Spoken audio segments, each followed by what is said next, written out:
So for a while now, we've been following the history of Israel as an independent nation. Um, they've had their own line of kings for the first time in a very long time, first time since the exile. And that just came to an end. That line is still there. The Hasmonean family is still in charge, kind of. But the current leader of that family, Hyrcanus II, is high priest only. He is not king anymore because of the involvement of Rome, because of this civil war that he had with his brother. And the Roman general Pompey got involved and reorganized things according to a more Roman plan, made Judea a client kingdom without a king, under the authority of Syria, north of Israel, and Syria in turn was under the authority of Rome.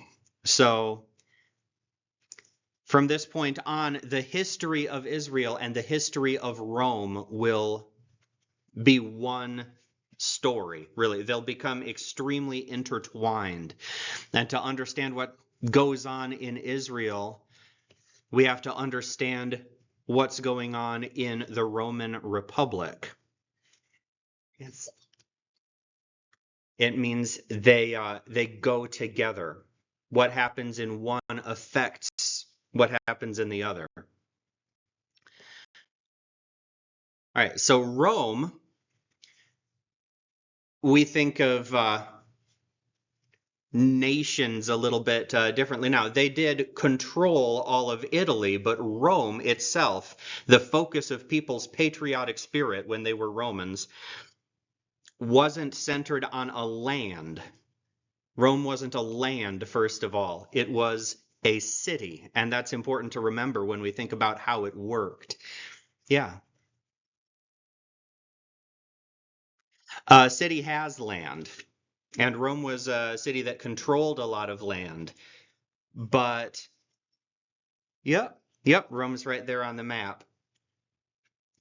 But Rome was just a city. It was a city-state like Athens or Sparta that had alliances, that had agreements with many other surrounding nations. It wasn't so much a united country. It wasn't like the United States, where all of the different pieces were equal and had sort of the same form of government. Some parts of the Roman Empire were very different from other parts. It just depended on how things were set up there and what their agreement with Rome, their treaty with Rome was. And we'll see Israel's relationship with Rome change, their government change, their status in the empire change over time. So Rome is a city. But that city was a very powerful city with a very powerful military force that dominated the world at this time. And because of war and unrest, there was the slave revolt under Spartacus. You may have heard of that. And that led to the formation of a very large army in Rome. Yes. Spartacus was a man who was a slave, and there were lots and lots of slaves in Rome. And if I just said Roman Empire, I apologize. It's easy to say Roman Republic. But the slaves decided they didn't want to be slaves anymore, so they rebelled. They fought the Romans, and the Romans defeated them and made it so they had to stay slaves, and they killed a lot of them. And we'll talk a little bit about that later too. But unfortunately for the Republic of Rome, the army of Rome was more loyal to their generals, to the leaders of that army, than they were to the Roman government, to the Senate itself. And that's really what started the shift. Rome became less of a political entity and more of a military entity, dominated not by its politicians, but by its generals. Political means like people in government, people who make laws. Military means people who run the army, who tell the soldiers what to do. So the soldiers obeyed their commanders in the army more than they obeyed the people who made laws.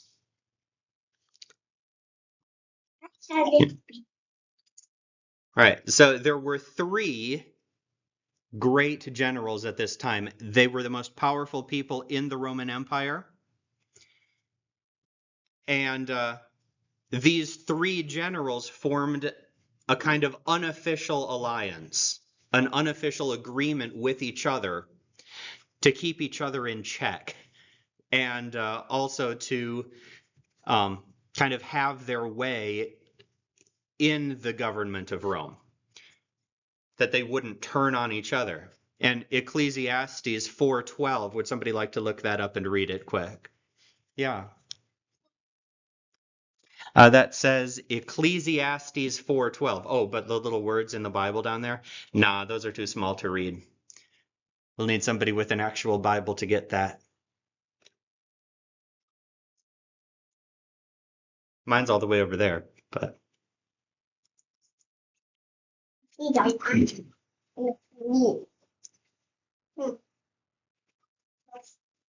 Okay. I think that says out unless I'm reading it backwards. Yeah, can you tell what page that was? I think. Oh, yes, thank you. Yep.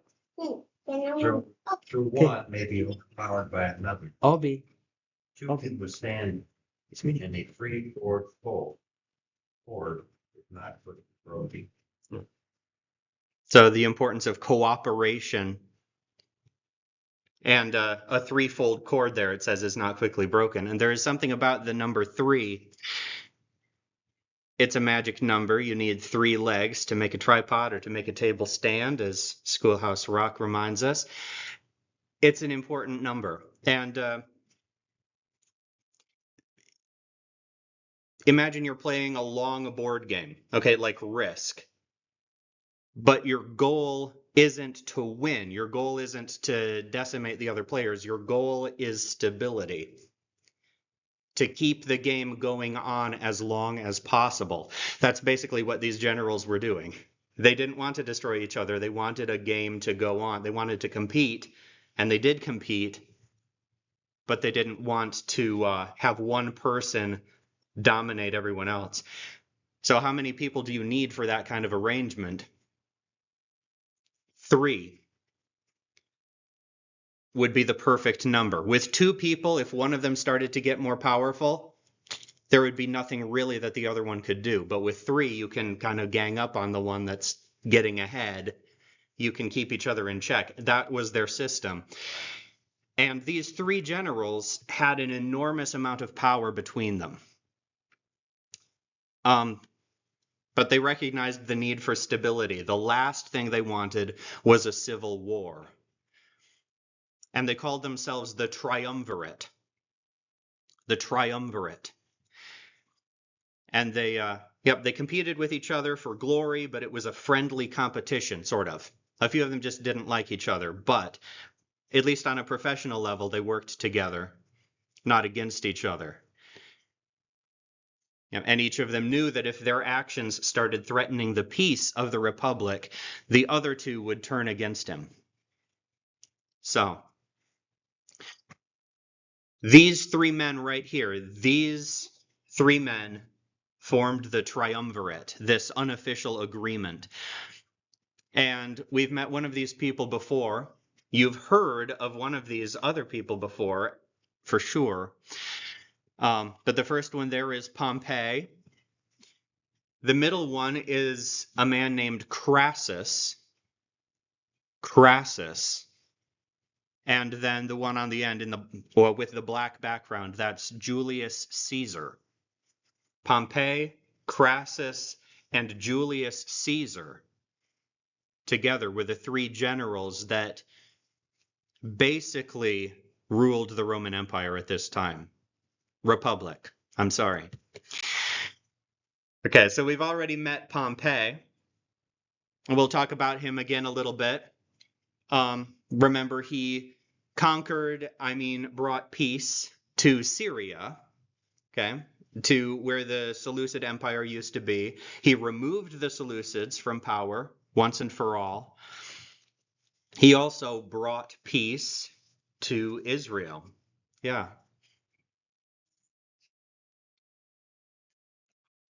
We talked about him last week.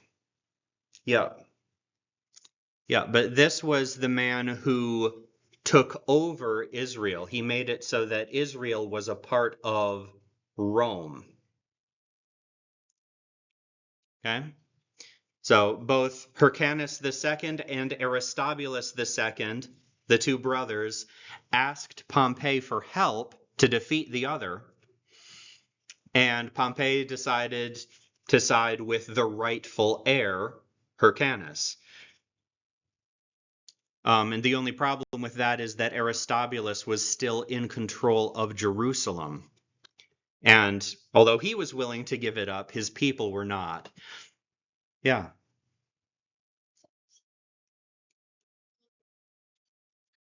Yeah. Well, right now it's the city of Jerusalem. Yep. And so Pompey came to Jerusalem and besieged it. The Pharisees, who were on Hyrcanus's side, let Pompey into the city itself. The Sadducees, the priests, who mainly were Sadducees, barricaded themselves inside the temple area. So that's the orange part.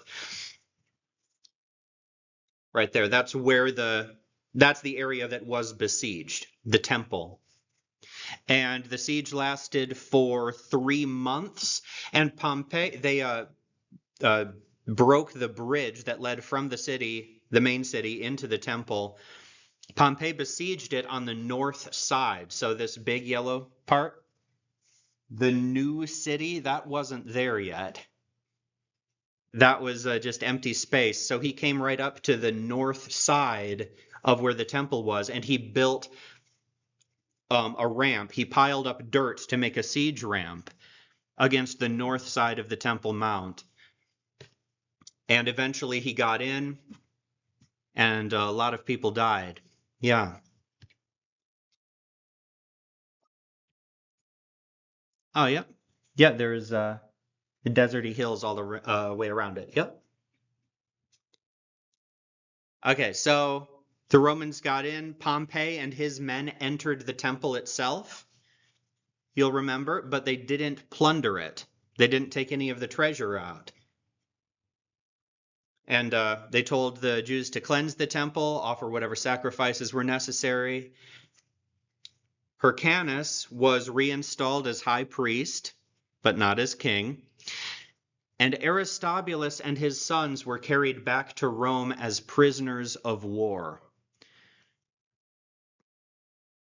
So back in Rome, it was actually a couple years after this, but it was for this and another series of victories that he had won. The Senate awarded Pompey a triumph for his victories. Yes?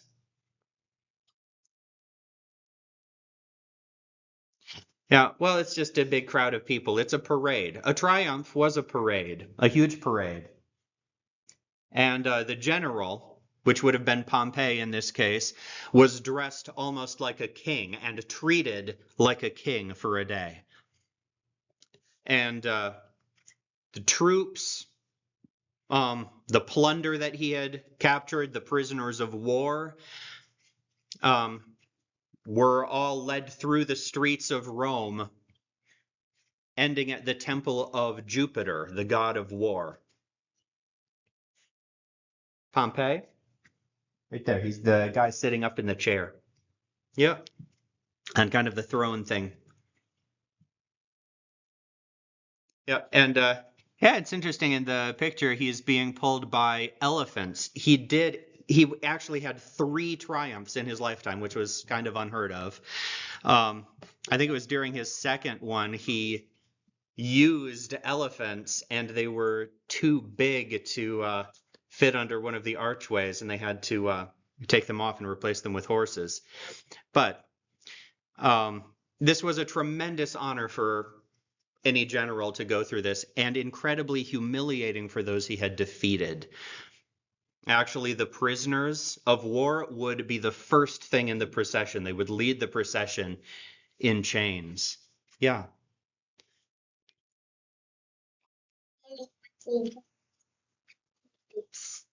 Yeah. Well, because they were really big and impressive, and people would remember them. But yeah, people kind of laughed at him when he had to take them off his carriage and use horses instead. But the phrase here, let's if somebody could go to 2 Corinthians 2:14. And if you've been in Sunday night Bible study, you might remember talking about this before.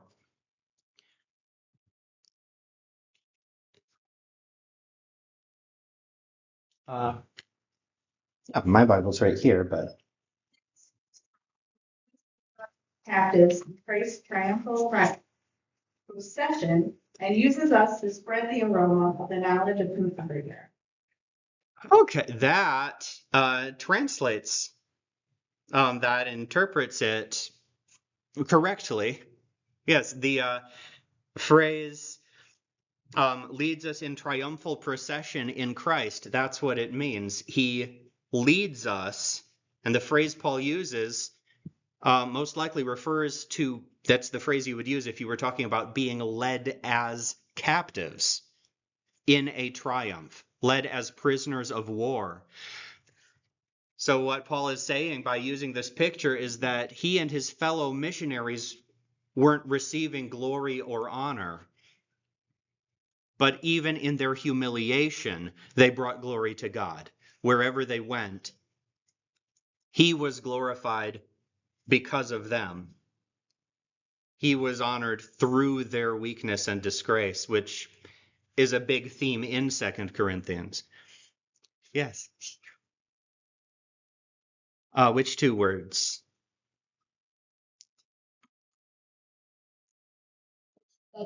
Humiliation and yeah. Because the Paul and his missionary friends that went with him, they suffered a lot of things. But even when they suffered and even when they were treated badly, God was glorified. People could see how great God was, and they heard the message that God wanted them to hear. So,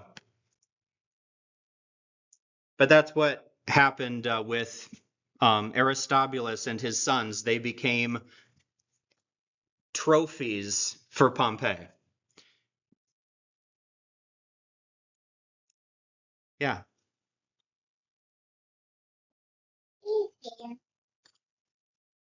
Well, I'm going to talk about this in just a little bit, but we need to keep moving on, okay?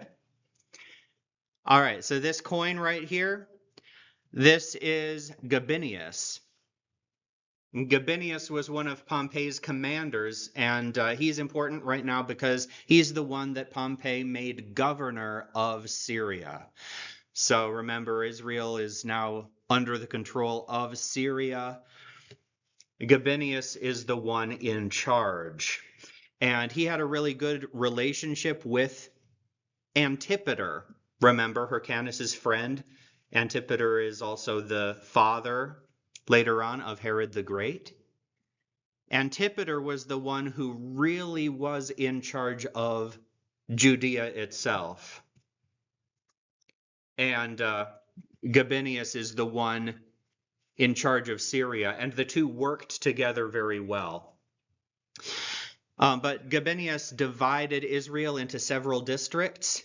As you can see in the map, he kind of carved it up. A lot of the territory that they had won for themselves wasn't technically theirs anymore.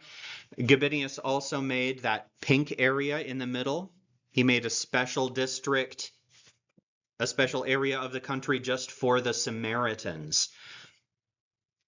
So the Samaritans were no longer under the control of the Jews, which, yeah, you can definitely tell why he would have thought that was a good idea. And he was probably right. But Gabinius traveled throughout the country. He ordered ruined cities to be rebuilt. He established councils to govern the people. He reworked the whole governmental system of Israel. Yes?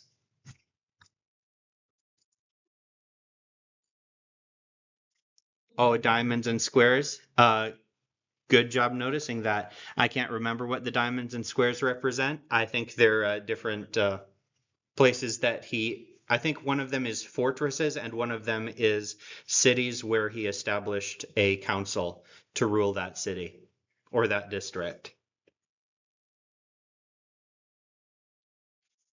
Isa. Keep my memory thinking, but the thing that look like that, like a little stone. I'm not sure. We got to keep moving along though, okay? All right. And this will probably be a two-parter. We'll finish this next week.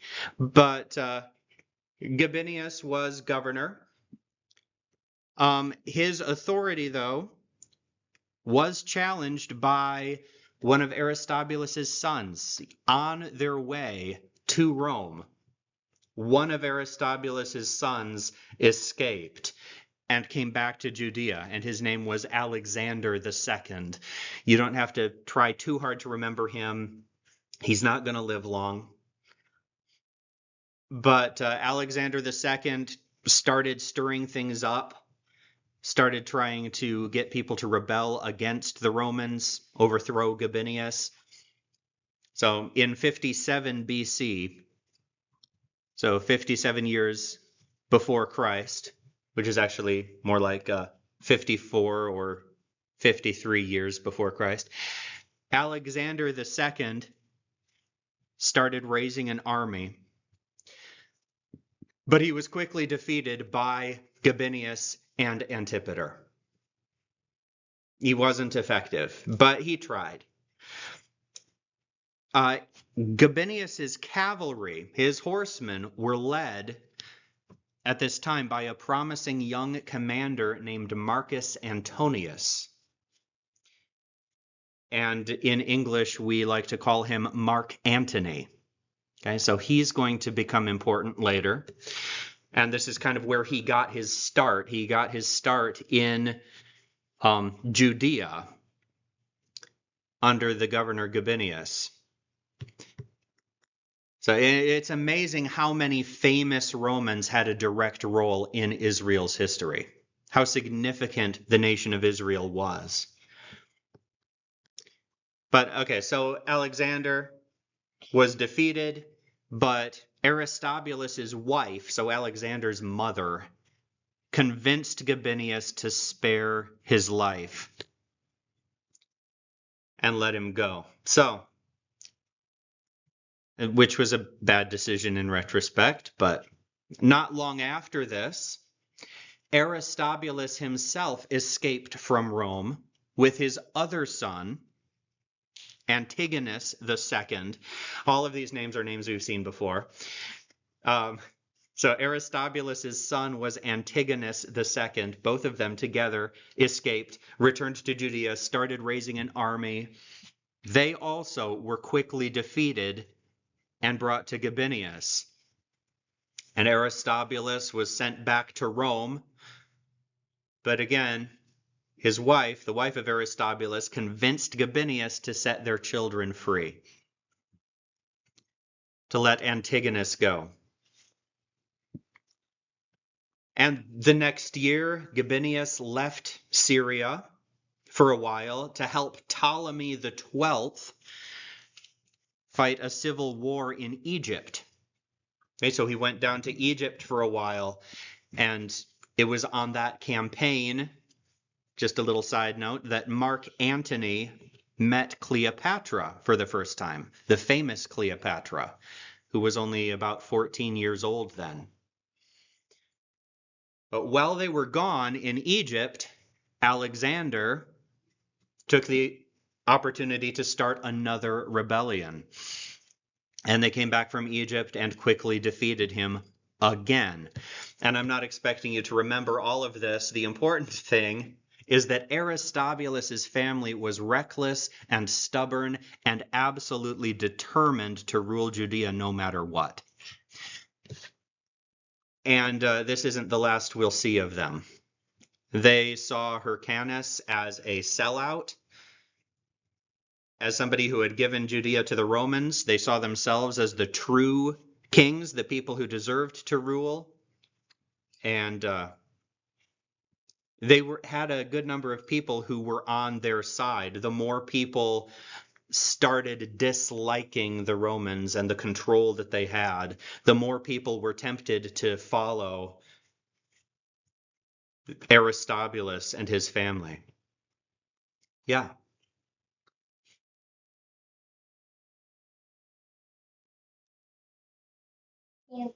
Diamonds.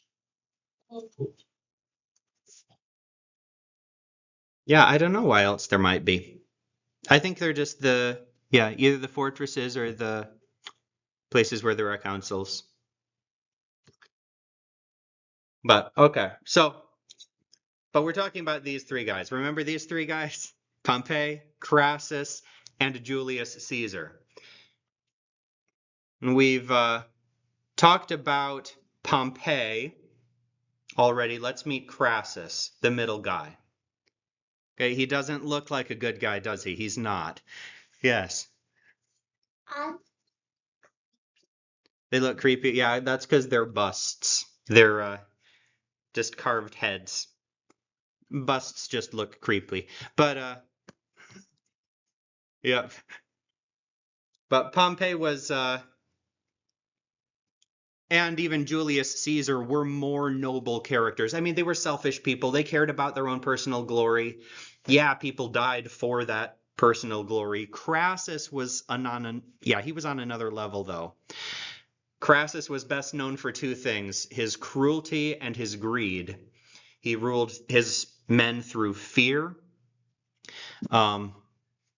If they didn't please him, if they showed signs of cowardice, he actually revived an ancient custom of going through his offending division and killing a random every 10 men. One of them would die, chosen by lot. He also had 6,000. He's the main one who put down Spartacus's rebellion, the slave rebellion. And he had 6,000 slaves crucified along the Romans' main road as a warning to others. He was not a pleasant person. Yes. Those are huge ears. Those are huge ears. Yes, they are. Yep. I don't know. They can probably get a little bigger than that, but. So the reason Crassus is important to us is that in 54 BC, Gabinius returned to Rome, and Crassus was made the new governor of Syria. So Crassus was put in control of the area that included Judea and Jerusalem. And Crassus didn't want this position because he cared about governing this region and thought that it ought to be governed well. He wasn't interested in Syria or Judea or any of those people at all. What he wanted was a springboard. He wanted a starting spot from which he could launch a campaign against the Parthian Empire to the east. He wanted a place to get money from, to get power from, a good strong starting point for his own campaign for wealth and glory. And what's the Parthian Empire, you ask? That is the Parthian Empire. It is enormous. It was enormous. That's it at the height of its power, the Parthians were the ones who took over almost everything that used to belong to the Seleucids. Okay, the Seleucid kingdom got smaller and smaller and smaller until only Syria was left. The Parthians are the ones that drove them that direction, that took over their land. So this is the new empire, and the Parthian Empire was the greatest rival to the Roman Republic. Yeah. They were just the group of people that lived there. They actually lived up north, kind of in that area. That's where they came from, but they came down and they took over this whole area. Out of it. They just cut that part out to show you where the land was. It doesn't show the land of any other countries. But Crassus had the notion that he was going to conquer the Parthians for Rome. And he desired wealth and power for himself. That was his main motivation, and he was jealous of the success of Pompey and Julius Caesar. They had both achieved much greater military victories than he had. He didn't consider defeating slaves to be anything worth boasting about. He actually didn't want a triumph after defeating Spartacus. He said, it's not worth it. I don't want to be honored for that. But wars are expensive, and Crassus he used his position as governor of Syria to raise the funds he needed for his campaign. Yeah. The red words are the names of the different rulers, I believe, the different rulers of the Parthians who conquered those areas. Yeah. But in order to get funds for his campaign, I'll just read it out of Josephus here. Josephus recorded it in the Antiquities of the Jews. Now Crassus, as he was leaving on his expedition against the Parthians, wait just a sec, came into Judea and carried off the 2,000 talents which Pompey had left in the temple. So the money, the treasure that Pompey had left in the temple, decided not to plunder because of his respect for religion. Crassus came and took.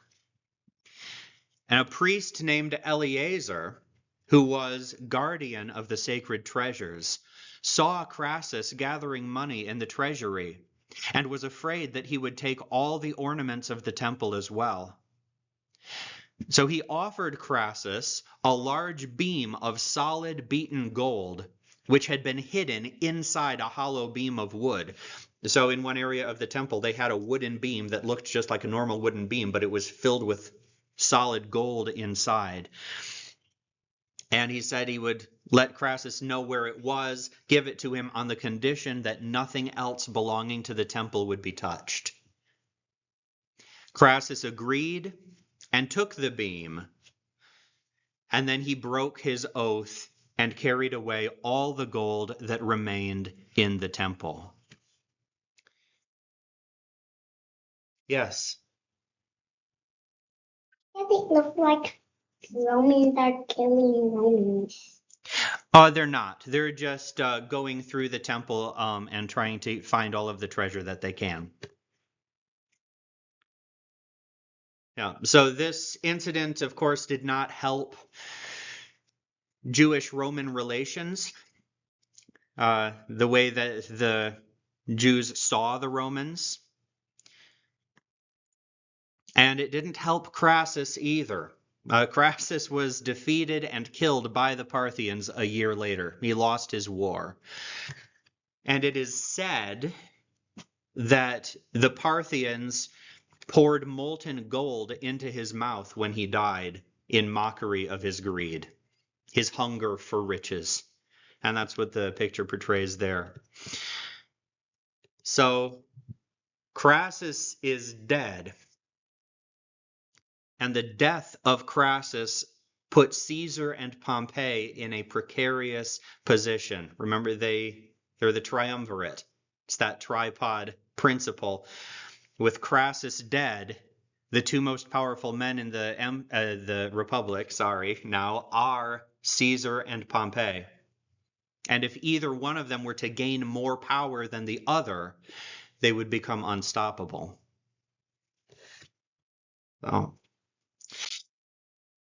So it's time now to meet the third member of the Triumvirate, Julius Caesar. Yes. I do this all, not have eyebrows. That's just how they make busts. Yeah, because they're, back in the day, if they were painted or something, maybe they did have eyeballs, but it's not part of the carving. So Julius Caesar was a very popular military hero. He was also a politician for most of his life. In 52 BC, Julius Caesar completed his conquest of Gaul. So Gaul is present-day France, Belgium, and Switzerland, that area. Julius Caesar conquered. They were a lot of little tribes, not a lot of unity. They started trying to unite, but they did it too late after he had already defeated most of them. And the Gallic Wars, as they were called, Julius Caesar's conquest of Gaul, lasted 8 years, but was finally finished in 52 BC. Mark Antony, because we're kind of following him, we're keeping him in mind, he joined Caesar's army during this war and became one of his greatest generals. So Mark Antony is on Caesar's side, one of his top men. Yeah. Why do they have shirts? Some of them don't have shirts because they took their armor off because they were defeated. Yep, they took their armor off and they threw their swords down in front of Julius Caesar to show that they give up, to show that he won the war. So the Gauls had become a threat to Roman security. There was reason to fight them. But what Julius Caesar did was probably overkill, and he was out for personal glory as well. He actually crossed the English Channel and made it a good way into Britain itself. He went a long way. And Caesar became extremely popular, both with his men and with the Romans in general. And the same year that Caesar finished conquering Gaul, Pompey put down a series of uprisings in the city of Rome, which earned him a lot of favor with the Senate. So Caesar kind of had the army and the people on his side. Pompey had his own army and the Roman Senate on his side. And 2 years later, Pompey convinced the Senate to give an order for Caesar to disband his army. So the war had been over for a while. There wasn't really any reason for Caesar to keep command of his army. And so they gave this order. Pompey still had command of his army, though. So Caesar replied that he would disband his troops only if Pompey did the same. And when Pompey heard this, he started getting afraid. He started recruiting new soldiers as fast as he could. So, and this is where we're going to end for today. But on January 7th, in 49 BC, the Senate gave an order for Caesar to give up his command immediately or be declared an enemy of the state. And instead of doing that, instead of giving up command, Caesar marched his army south across the Rubicon River into Italy itself. He invaded Italy, his own homeland. And though Pompey had more men than Caesar under his command, Rome was not well prepared for an invasion of this sort. And so, declaring an official state of civil war, Pompey ran away, along with most of the senators. Yeah. There's so much horses. Well, because they had a lot of horses. It was a big army. But you said that there was too much men, so they ran. They ran? Oh, now this is a picture of Julius Caesar leading his men across the Rubicon River. Yeah, Pompey and the senators ran away. I don't think they ran on their legs, though. They probably used horses, too. Well, they used ships for part of the way. What are ships? Ships? Like on the water? Boats. Yeah. So once Caesar had control of Rome, he left Mark Antony in charge and quickly went off to pursue Pompey. He also, at this point, had Aristobulus released from prison. And he did this because he hoped Aristobulus would turn Judea against Pompey and give him a little edge in the war. Because remember, Pompey is the one who defeated Aristobulus. Aristobulus has a personal grudge against Pompey. And if he can get the people of Judea on his side, because Caesar is the one who released him, Caesar could have a little country over there now that is loyal to him, that used to be loyal to Pompey. That helps him. So Julius Caesar let Aristobulus go. And this is also from Josephus in the Antiquities of the Jews. Caesar, when he had taken Rome, and after Pompey and the Senate had fled beyond the Ionian Sea, freed Aristobulus from his bonds. He told him to go into Syria, which at the time the whole region, it included Judea as well, and gave him command of 2 legions. So he actually gave him a little army, since he was a man of great influence in that country. But Aristobulus's hopes came to nothing, for those of Pompey's party killed him with poison, and those of Caesar's party buried him. His body lay for a good while embalmed in honey, till Antony afterward sent it to Judea and caused him to be buried in the royal tomb. So Aristobulus is dead. Yeah. Was it Pompey or Julius Caesar? Julius Caesar is the one who let Aristobulus go. Pompey is the one whose men killed Aristobulus. Yeah.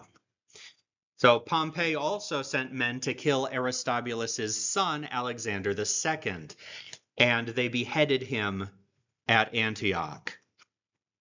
Okay, so Aristobulus and Alexander were both killed by Pompey, but there was still one of Aristobulus's sons left. Antigonus II was still very much alive, and he will come into the picture again later. And in both Rome and Judea, many were still to die for the personal ambition of a few proud men. It's kind of the story for a while there. Any questions before we close? Yes. Was it actually snowy? Yeah, it was snowy. I believe so. Yeah. In the picture it is. Yeah, that was it was in January. Yeah, January 7th. So the middle of winter that it happened. All right, let's go ahead and There isn't no snow. there's snow over there in winter in Sometimes. Italy. Yeah. Yeah, in sometimes there isn't. All right, let's go ahead and close.